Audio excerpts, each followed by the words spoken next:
Hi, I'm Karen Simmons from the Bag Ladies.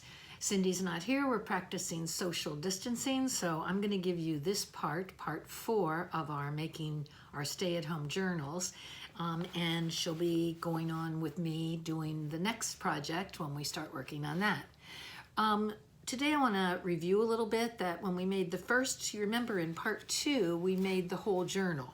We used file folders, we used bags, we used manila envelopes, and then in part 3, we actually added paper, and we used all different kinds of stackings. We stacked papers together, envelopes, scrapbook paper, some regular notebook paper, and anything that you have at home. We like to do it so that you're at home now. What do you have there that you can use? And today we're actually going to do in part 4 how to decorate these or what goes in them. You know, as a parent that's home right now, you might be saying, okay, these were great to make. Now what do I do with it? What do I put inside it? And so I'm going to show you today what I did on one of them. And I actually did it on the manila file. Little kind of folder envelope, if they call it that, and I decorated it, and I want to be able to show you how that decoration was done and how we put the paint on it and what's put inside. So we decorated the front, and I'm going to show you the way that I did that on both sides and how that was decorated. And then inside, and one side where there is the pocket, this is where they put in writing paper, and this is where they write their stories, but they have a place to keep it. And then I actually worked on doing a little schedule, because I figure if you're home, it's easier to know, you know, from 9 to 10 we're going to do this, and from 10 to 11 we're going to do this. And if that all falls apart, it doesn't matter. It's just something that you could go by. Schedules work for me. I like to know, even especially now being home, I like to know, you know, what am I going to work on, or how is this day going to go, or am I going to go outside walking at a certain time? And so I'm pretty much scheduled of what I'm doing. This can obviously be changed, but I thought if you put in each hour of the day and then you took just parts of it with a lot of free time in between, you could get a lot of reading, writing, science, and math into your daily schedule in different ways. We also added a page that says, here's how I'm feeling today, because I think it's so important. Students haven't gone through this before, and I think it's a neat way of saying, here's how I'm feeling and here's why. Maybe we can talk about it, or we can work on it, or maybe there's all happy faces and things are going great, which is what we're hoping.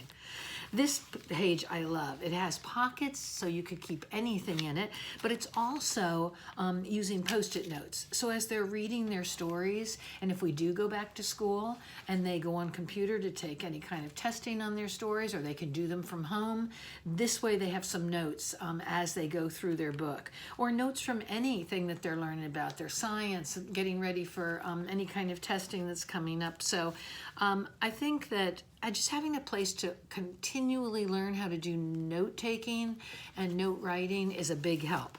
On this one, we wrote things that I like to write about, and so they made lists, so that maybe on a Friday I could say, you know what, let's do stories. I'm going to write a little bit, and you take some time, pick one of the things on your list and write about it.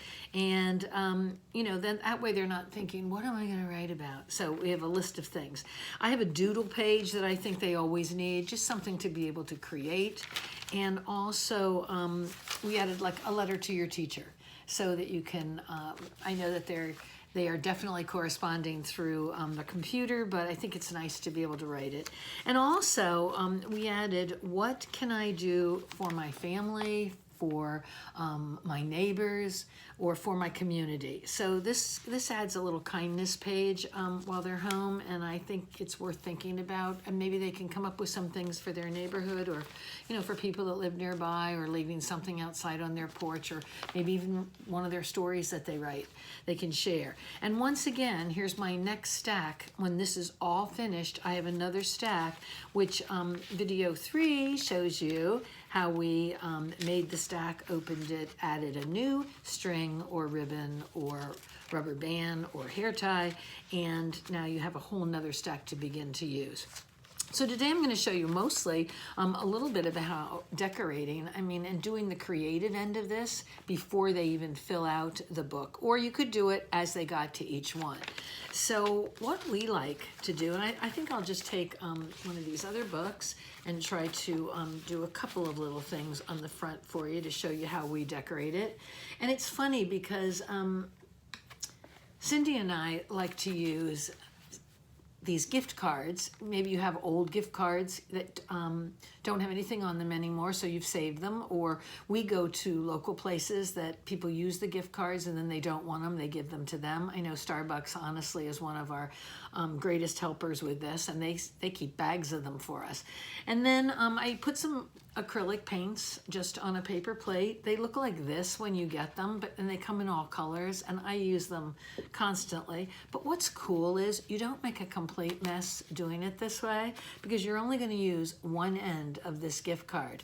And you just dab some of this on, and then they put it on in different places all over, and you can go either way. But what's cool is then they can put them together and kind of overlap them a little and fill them out, and they can even make them in kind of wavy lines or straight lines, and then the whole card kind of cleans off right where you are painting at the time.